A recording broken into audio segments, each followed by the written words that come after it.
Doctor رافعہ نے ایک چاٹ سی نظر سامنے بیٹھی رضیہ پر ڈالی اور پھر کہنے لگی کہ رضیہ، میں نے تمہارے تیسرے بچے کی پیدائش کے وقت بھی کہا تھا کہ اب مزید فیملی میں اضافہ مت کرو۔ تمہارا شوہر بقول تمہارے محنت مزدوری کر کے بمشکل گزارا کر پاتا ہے، مگر خیر آج تم 5 بچوں کی ماں بن چکی ہو اور اب چھٹے کی بننے والی ہو۔ مبارک ہو بھائی۔ ڈاکٹر رافعہ ایک گہری سانس خارج کر کے رضیہ کی قسمت پر افسوس کرتے ہوئے بولی۔ رافعہ ایک با اخلاق اور رحم دل لیڈی ڈاکٹر تھی، خاص کر رضیہ کو وہ اپنی دوست کی طرح سمجھ کر سمجھاتی بجھاتی، مگر اس کے باوجود رضیہ آج چھٹے بچے کی ماں بننے والی تھی۔ رضیہ نے جب یہ سنا تو سانس خارج کر کے بولی، رافعہ باجی، میرا مرد کہتا ہے اولاد تو اللہ کا تحفہ ہے اور جو بھی بچہ آئے وہ اپنا رزق بھی ساتھ لے کر آتا ہے، پھر ہم کیوں خدا کی نعمت سے انکار کریں۔ رضیہ اولاد کی خبر سن کر یوں خوش ہوئی تھی جیسے یہ اس کا پہلا ہی بچہ ہو۔ ڈاکٹر تو بس اس کا مسکراتا چہرہ دیکھتی رہ گئی۔ رضیہ جیسے لوگوں کی سوچ بس 3 وقت کے کھانے تک ہی رکی رہتی تھی، یہ نہیں سوچا کہ بچے جتنے زیادہ ہوں گے خرچے اتنے ہی بڑھتے چلے جائیں گے، کل کو ان کی پڑھائی کے ساتھ ساتھ مزید خرچے بھی اپنا سر اٹھائیں گے۔ مگر رضیہ اور اس کے شوہر کو یہ بات کون سمجھاتا؟ رضیہ کا شوہر محنت مزدوری کر کے اپنی بیوی اور بال بچوں کا پیٹ پالا کرتا تھا۔ وہ اب تک 5 بچوں کا باپ بن چکا تھا، جن میں سے 2 بیٹے اور 3 بیٹیاں تھیں۔ سبھی کو وہ بہت پیار کیا کرتا تھا، مگر غربت کی وجہ سے کبھی ان کی خواہشات اور تمنا پوری نہ کر پاتا، مگر اس کے باوجود اسے مزید بچوں کی خواہش تھی، کیونکہ اولاد کو وہ خدا کا تحفہ سمجھتا تھا۔ وہ اتنا ہی کماتا جو ان کے روزانہ کا کھانا پینا ہی پورا ہو سکتا۔ رضیہ نے جب یہ خبر گھر جا کر اپنے شوہر کو سنائی تو وہ بہت خوش ہوا، مگر پھر کچھ سوچتے ہوئے وہ کہنے لگا کہ جتنے پیسے میں روزانہ کماتا ہوں اس سے بڑھتے ہوئے بچوں کا گزارا ہونا مشکل ہے، اس لیے چاہتا ہوں کہ اب کوئی اور نوکری کروں جس سے مجھے زیادہ پیسے ملیں گے اور میں اپنے بچوں کا اچھا گزر بسر کر سکوں گا۔ رضیہ نے یہ سنا تو سوچ میں پڑ گئی، آخر ایسا کون سا کام ہو سکتا تھا؟ وہ تو سارا دن محنت مزدوری کرتا رہتا، مگر اس کے باوجود بہت کم مزدوری ہی گھر لاتا تھا۔ اب کیا وہ رات رات جاگ کر بھی مزدوریاں کرے گا جو زیادہ پیسے آئیں گے؟ دونوں میاں بیوی انہی باتوں میں لگے تھے کہ جب رضیہ کا بڑا بیٹا جس کی عمر 10-11 سال تھی ہامتا ہوا ان کے پاس آیا اور آ کر اپنے پیر دکھانے لگا۔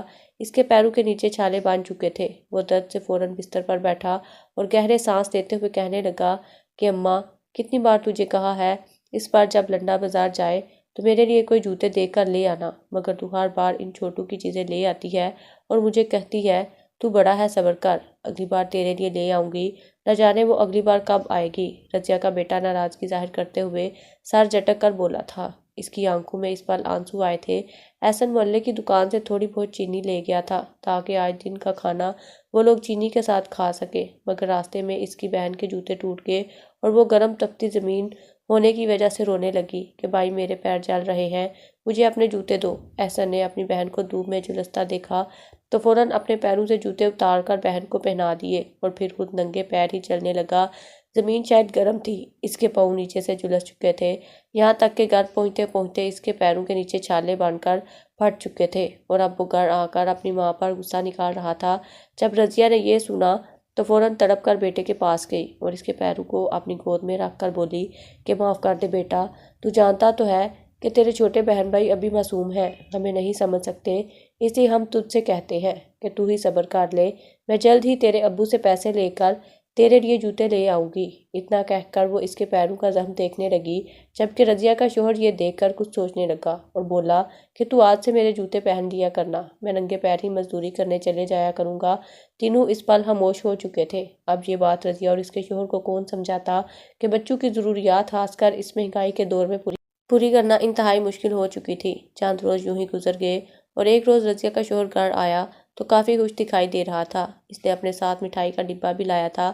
مٹھائی کا ڈبہ لا کر اس نے سب سے پہلے اپنی بیوی کو مٹھائی کھلائی اور پھر اپنے بچوں کو کھلا کر وہ خوشی سے پھولے نہیں سما رہا تھا۔ رضیہ تو کچھ سمجھ ہی نہ پائی تھی، کہنے لگی کہ کیا بات ہے، آپ اس قدر خوش کیوں دکھائی دیتے ہیں، خیریت تو ہے؟ رضیہ کے شوہر نے جب یہ سنا تو فوراً مسکرا کر بولا کہ بات ہی اس قدر خوشی والی ہے کہ تم سن کر خوش ہو جاؤ گی، تمہاری خوشی کا کوئی ٹھکانہ نہیں رہے گا۔ سب تجسس کے مارے اپنے ابو کو دیکھ رہے تھے کہ آخر کیا بات ہے۔ رضیہ تو بے تابی سے کہنے لگی کہ بتاؤ نا کیا بات ہے، تم کیوں پہیلیاں بجھا رہے ہو؟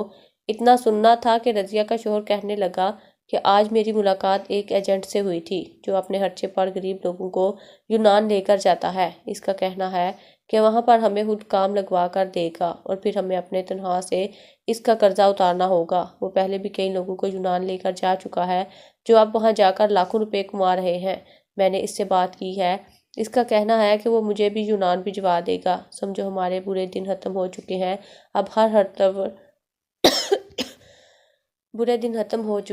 اب ہر طرف خوشحالی ہی خوشحالی ہوگی۔ رضیہ نے شوہر کے منہ سے جب یہ سنا تو سوچ میں پڑ گئی۔ اس کے ذہن میں کئی اندیشے تھے کہ کہیں یہ کوئی فراڈ نہ ہو اور اس کا شوہر پکڑا نہ جائے، کہیں کوئی انہونی ہوگی تو۔ مگر اس کے شوہر نے اسے پورا یقین دلایا کہ ایسا کچھ بھی نہیں ہوگا۔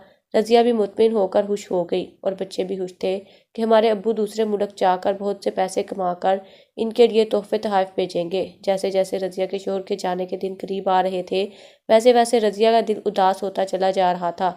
وہ چھپ کر روتی رہتی اور کہتی کہ آپ کے بغیر میں یہاں کیسے رہوں گی، چھوٹے بچوں کی ذمہ داری ہے مجھ پر، میں اکیلے ان کو کیسے سنبھال پاؤں گی۔ مگر رضیہ کا شوہر اسے حوصلہ دیتے ہوئے سمجھاتا کہ ہمیشہ مثبت سوچ رکھو، کچھ بھی غلط مت سوچو، سب کچھ ٹھیک ہوگا اور دیکھنا جلد ہی ہماری قسمت پلٹ جائے گی۔ ہمارے حالات اچھے ہو گئے تو میں تم لوگوں کو بھی وہیں پر بلا لوں گا اور ہم لوگ اچھی زندگی گزاریں گے۔ رضیہ کے شوہر نے رضیہ کو بھی بہت خیالی پلاؤ بنا کر خواب دکھانا شروع کر دیے تو رضیہ خوش ہو گئی۔ آخر وہ روز بھی قریب آ گیا جب رضیہ اپنے شوہر کو الوداع کہہ رہی تھی۔ وہ کتنی ہی دیر اپنے شوہر سے لپٹ کر روتی رہی اور اپنے بچے بابا سے لپٹ کر روتے رہے۔ جب جانے کا وقت آیا تو اس کے بچے کہنے لگے کہ اب مت جاؤ، یہیں رہ جاؤ، ہم تمہارے بغیر نہیں رہ سکتے۔ مگر جانا ضروری تھا۔ رضیہ اس بات سے انجان تھی کہ وہ آج اپنے شوہر کو آخری بار دیکھ رہی ہے۔ اس وقت جس قدر وہ سارے خوش تھے، انہیں خبر بھی نہ تھی کہ اگلے چند ماہ بعد ان پر کیسی قیامت گزرنے والی ہے۔ ان کی زندگی ہی پلٹ کر رہ جائے گی۔ رضیہ کا شوہر گھر سے چلا گیا اور رضیہ پیچھے 5 بچوں سینے سے لگائے سسک سسک کر روتی اپنے شوہر کی سلامتی کی دعا کرنے لگی۔ ان کے پاس تو موبائل بھی نہ تھا جو رابطہ کر کے خیریت دریافت کی جا سکتی۔ اس رات جب بچے سو گئے تو رضیہ بے حد پریشان تھی۔ اسے خواب میں شوہر بالکل بھی اچھی حالت میں نظر نہ آیا تو اس کی طبیعت خراب ہونے لگی، دل بے چین سا ہونے لگا۔ حلق خوش ہو چکا تھا۔ کمرے میں جب پانی کا جگ اٹھانے کے لیے ہاتھ بڑھایا تو وہ بھی خالی تھی۔ نیم اندھیرے میں وہ اب پانی پینے کے لیے باہر جانے کے لیے اٹھی، مگر جو ہی اس نے کمرے سے باہر قدم رکھے تو اچانک اسے چکر سا آ گیا۔ بلڈ پریشر لو ہونے کی وجہ سے وہ منہ کے بل زمین پر گر گئی۔ بچے تھے اندر پنکھا لگائے بے خبر سو رہے تھے۔ اس پنکھے کی زنگ آلود آواز بھی اس قدر اونچی تھی کہ باہر کا شور سنائی ہی نہ دیتا۔ کتنی ہی دیر رضیہ زمین پر گری چیختی چلاتی رہی، روتی رہی، مگر اس کے باوجود کوئی بھی اس کی مدد کو نہ آیا۔ وہ نیم بے ہوشی کی حالت میں کراہتی ہی رہ گئی۔ رضیہ کا بڑا بیٹا نیم نیند میں تھا جب اسے اپنی ماں کے رونے کی آوازیں آئیں۔ وہ بکلا کر اٹھ بیٹھا اور فوراً کمرے سے باہر آیا تو جو منظر دیکھا وہ دیکھ کر اس کے پیروں کے نیچے سے زمین نکل گئی۔ اس کی ماں فرش پر گری ہوئی تڑپ رہی تھی، نیم بے ہوشی کی حالت میں تھی۔ وہ ہڑبڑا کر فوراً ماں کے پاس گیا اور اس کے ہاتھ پاؤں مسلنے لگا، اپنی ماں کو آوازیں دینے لگا، مگر وہ تو بے ہوش ہو چکی تھی۔ اس نے فوراً کچن سے پانی لایا اور اپنی ماں پر چھڑکاؤ کرنے لگا، مگر اس کے باوجود رضیہ لمبے لمبے سانس لیتی بے ہوش ہی رہی تھی۔ رات کا وقت تھا۔ آخر وہ معصوم بچہ کس سے مدد مانگتا؟ وہ پہلے تو ڈر سہم کر اپنی ماں کے پاس بیٹھ کر رونے لگا، مگر جب کچھ ہوش سنبھالی تو فوراً بھاگ کر گھر سے نکلا اور پڑوس والی خالہ کو بلانے لگا۔ وہ کتنی دیر ان کے دروازے پر کھڑا دستک دیتا رہا۔ سب اپنے اپنے کمروں میں پنکھے اور ایئر کولر لگائے سو رہے تھے، مگر پھر آخر 20 منٹ بعد خالہ نے دروازہ کھول ہی دیا۔ اس نے روتے ہوئے اپنی ماں کی حالت کا بتایا تو خالہ دوڑی ان کے گھر چلی آئی اور اس کی ماں کو اٹھا کر فوراً ہسپتال لے گئی۔ وہاں سے ڈاکٹر رافعہ کے کلینک پر ہی لائے تھے۔ ڈاکٹر رافعہ نے جب رضیہ کا چیک اپ کیا تو وہ پریشان سی ہو گئی، کہنے لگی کہ رضیہ کی طبیعت بے حد خراب ہے، اس کے بطن میں موجود بچہ تو مر چکا ہے اور اس کی بھی سانسیں اس قدر دھیرے چل رہی ہیں، یوں لگتا ہے جیسے کچھ دیر بعد اس کا دل کام کرنا ہی بند کر دے گا۔ یہ خبر جب خالہ اور رضیہ کے بیٹے نے سنی تو دونوں ہی پریشان ہو گئے۔ احسن تو سسک کر روتا ہوا اپنے ابو کو پکار رہا تھا۔ ابھی تو اس کے باپ کو گئے ہوئے 1 دن بھی نہ ہوا تھا اور ان پر یہ قیامت ٹوٹ پڑی تھی۔ رضیہ 4 دن تک ہسپتال میں رہی تھی۔ خالہ 1 روز تک تو رہی اور پھر وہ بھی گھر چلی گئی۔ آخر پرائے لوگ کس حد تک تیمارداری کر سکتے تھے وہ بھی گھر جا چکی تھی اور احسن کو چھوٹے بہن بھائی بھی بھوکے تھے انہیں تو خبر ہی نہ تھی کہ ان کی ماں زندگی اور موت کی جنگ لڑ رہی ہے۔ آخرکار جب احسن کو اپنے بہن بھائیوں کا خیال آیا تو وہ ماں کو وہیں چھوڑ کر واپس گھر آیا۔ گھر کے باہر اس کے چھوٹے بہن بھائی لاوارثوں کی طرح دروازے کے باہر کھڑے ایک دوسرے کے پاس بیٹھ کے رو رہے تھے۔ وہ اس قدر سہمے ہوئے تھے کہ احسن کو دیکھ کے بھاگتے ہوئے آئے اور اس سے لپٹ کر چیخ چیخ کر رونے لگے اور بولے کہ اماں کہاں چلی گئی ہے اور بھائی آپ کہاں تھے؟ ہمیں بہت ڈر لگ رہا تھا، ہمیں بہت بھوک لگی ہے۔ اب اماں کہاں ہے؟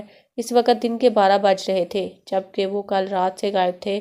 یقیناً اس کے بہن بھائی بھی بھوکے ہوں گے۔ یہ سوچ کر احسن کہنے لگا کہ اماں کی طبیعت خراب ہو گئی ہے، وہ ڈاکٹر کے پاس ہے، تم لوگ ماں کے لیے دعا کرو۔ اتنا کہہ کر احسن نے اپنے بہن بھائیوں کے لیے روٹیاں بنائیں۔ روٹیاں پہلی بار بنا رہا تھا مگر اس کے باوجود جیسا بھی کھانا بنا اس نے بنا کر اپنے بہن بھائیوں کو دیا اور ایک بار پھر ہسپتال کی جانب دوڑا۔ مگر جب ڈاکٹر رافیہ کے کلینک پہنچا تو وہ اس کی ماں کے منہ پر چادر ڈال رہی تھی۔ احسن ڈاکٹر کے پاس آیا اور آ کر کہنے لگا کہ میری ماں کب ٹھیک ہوگی؟ تو ڈاکٹر افسردگی سے احسن کے بالوں میں ہاتھ پھیر کر بولی کہ بیٹا تمہاری اماں اس دنیا سے اب جا چکی ہے۔ یہ خبر تمہارے لیے بہت بڑی ہے، اس کا صدمہ میں جانتی ہوں، تم لوگوں کے لیے یہ سہنا آسان نہیں ہے مگر یہ سچ ہے، تمہاری امی اس دنیا سے جا چکی ہے اور اس کے پیٹ میں موجود بچہ بھی مر چکا ہے۔ احسن نے جب یہ سنا تو داڑیں مار مار کر روتا ہوا اپنی ماں سے لپٹ گیا۔ اس کے ذہن میں اس کے ابو آئے تھے اور پھر اس کے بہن بھائی جو گھر میں ماں کا انتظار کر رہے تھے۔ وہ روتا ہوا اماں سے لپٹ کر اٹھانے لگا مگر اب تو بہت دیر ہو چکی تھی۔ وہ بہت ڈرا سہما ہوا تھا کہ اب وہ اکیلا یہ سب کیسے کرے گا۔ بہرحال وہ اپنی ماں کو گھر لے کر آیا تو محلے والے ان کے گھر سے شور شرابے کی آواز سن کر اکٹھے ہونا شروع ہو گئے۔ سبھی جانتے تھے کہ ابھی کل ہی تو اس کا شوہر جو یونان گیا تھا اور آج یہ فوت ہو گئی تھی۔ نہ جانے اب معصوم بچوں کو کون پالنے والا تھا۔ وہ روتے ہوئے بچوں کو حسرت کی نظروں سے دیکھتے رہے اور بہرحال پھر گاؤں والوں نے پیسے اکٹھے کر کے رضیہ کی تدفین کر دی۔ معصوم بچے اپنے ابو کو یاد کر کے روتے رہتے اور اپنی ماں کو سفید کفن میں لپٹا سوچ کر ہی داڑیں مارنے لگتے۔ ان کی ماں چھوڑ کر جا چکی تھی۔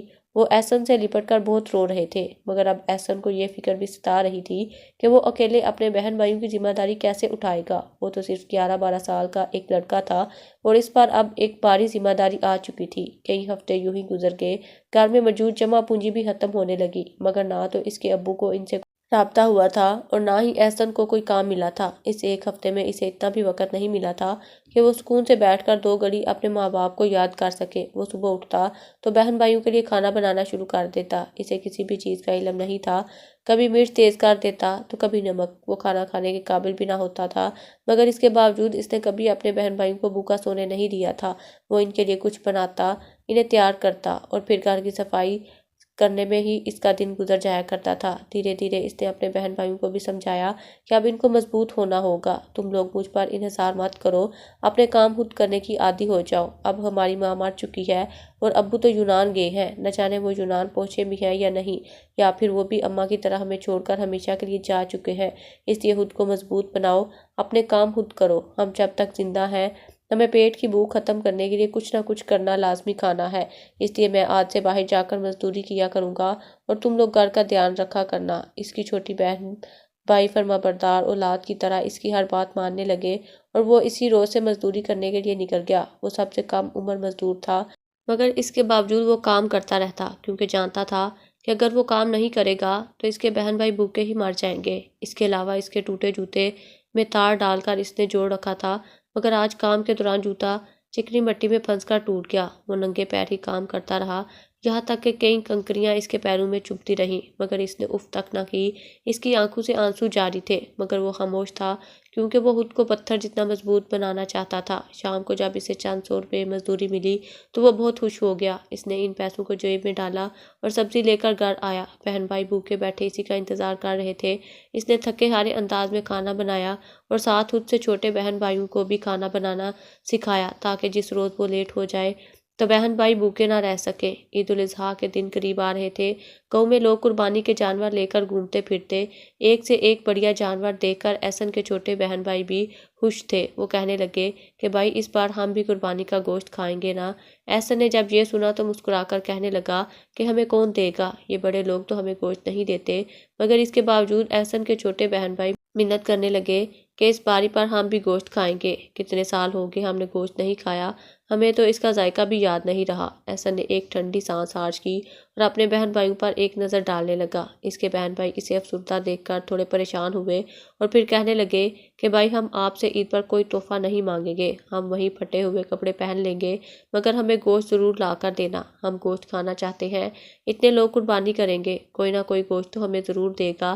احسن نے جب یہ سنا تو وہ گہری سانس خارج کر کے بولا، ٹھیک ہے بچوں، عید والے دن میں تم لوگوں کو قربانی کا گوشت ضرور لا کر دوں گا۔ عید کا دن بھی قریب آ گیا، ان کی ابو کی کوئی خبر نہ تھی، وہ لوگ اپنے ماں باپ کو یاد کر کے پریشان ہو رہے تھے۔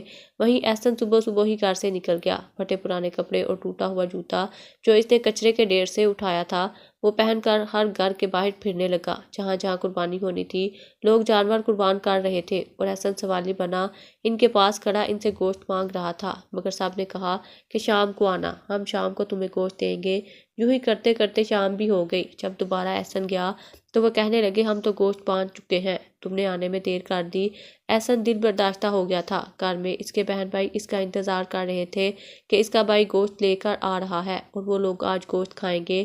آخر احسن ہر طرف سے مایوس ہو کر یوں ہی چلنے لگا، تبھی کچرے کے ڈھیر کے پاس اسے جانوروں کی غلاظت پڑی ہوئی نظر آئی۔ وہاں پر آیا تو اسے وہاں پر خراب گوشت بھی پڑا ہوا ملا، نہ جانے کون کون سے اعضاء تھے جو لوگوں نے یوں ہی پھینک دیے تھے، جن سے بدبو بھی آ رہی تھی، مگر احسن نے ان ٹکڑوں کو اٹھایا اور اٹھا کر گھر لے آیا۔ بچوں نے آج تک گوشت نہیں کھایا تھا، جب دیکھا تو خوش ہو گئے کہ آج ہم گوشت کھائیں گے۔ احسن نے چربی، آنتو اور نہ جانے کیا کیا چیزوں کو پکا کر اپنے بہن بھائیوں کے سامنے رکھا، جسے کھا کر وہ لوگ تھوڑے بد مزہ سے ہوئے اور کہنے لگے، ہم نے سمجھا تھا گوشت بہت مزے کا ہوتا ہے، مگر یہ گوشت تو ذرا بھی اچھا نہیں ہے، ہم آج کے بعد گوشت کھانے کی ضد نہیں کریں گے۔ ان سب نے مل کر وہ خراب گوشت کھایا تھا اور پھر سونے کے لیے لیٹ گئے۔ اسی روز رضیہ کا شوہر یونان سے واپس آ گیا، وہ خوشی خوشی گھر لوٹا تھا۔ آج سے گئے ہوئے پورے 15 ماہ ہو چکے تھے۔ وہ واپس آیا اور دروازہ کھٹکھٹا کر گھر داخل ہوا۔ دروازہ پہلے سے ہی کھلا ہوا تھا۔ وہ گھر کے اندر آیا تو چہرے پر خوشی تھی۔ وہ کمرے میں جب داخل ہوا تو سامنے اس کے بچے بے سدھ پڑے تھے۔ وہ رضیہ کو آواز دیتا تو کبھی بچوں کو، مگر نہ رضیہ نظر آئی نہ بچے اٹھے۔ وہ بچوں کے پاس پہنچا تو ان کے منہ سے جاگ نکل رہی تھی۔ یہ دیکھ کر وہ پریشان سا ہو گیا۔ اس نے سارا سامان وہیں پر رکھا اور بچوں کو لے کر ہسپتال چلا آیا۔ ڈاکٹر نے جب چیک کیا تو کہنے لگے کہ انہوں نے خراب گوشت کھایا ہے، جو کہ شاید کسی زہریلی چیز کے سونگھنے کی وجہ سے زہریلا ہو چکا تھا، مگر آپ بر وقت انہیں یہاں لے آئے، اس لیے ہم نے ان کے جسم سے زہر کو نکال دیا ہے۔ احسن اور اس کے بہن بھائیوں نے جب آنکھیں کھولی اور اپنے ابو کو پاس دیکھا تو پہلے تو ان کا یہ خواب لگا، مگر اپنے ابو کو اس ٹھاٹ باٹ اور تیار دیکھ کر ان کے آنسو نکل گئے۔ احسن کا باپ بھی اپنے بچوں کو اس بیکاریوں جیسی حالت میں دیکھ کر تڑپ اٹھا تھا۔ وہ بچوں کو سینے سے لگا کر روتا رہا۔ احسن نے جب اپنی ماں کے بارے میں بتایا تو اس کے ابو بے تحاشا روئے۔ وہ تو رضیہ کے ساتھ اپنی زندگی گزارنا چاہتے تھے، مگر رضیہ تو انہیں چھوڑ کر جا چکی تھی۔ یونان میں اس کا کام اچھا لگ چکا تھا، وہ اچھی کمائی کر رہا تھا اور یہی سوچ کر واپس آیا تھا کہ آج وہ اپنے بچوں کو ڈھیر سارے تحائف دے گا اور پھر انہیں اپنے ساتھ باہر لے جائے گا۔ رضیہ تو مر چکی تھی، مگر وہ اپنے بچوں کو اپنے ساتھ یونان لے کر چلا گیا۔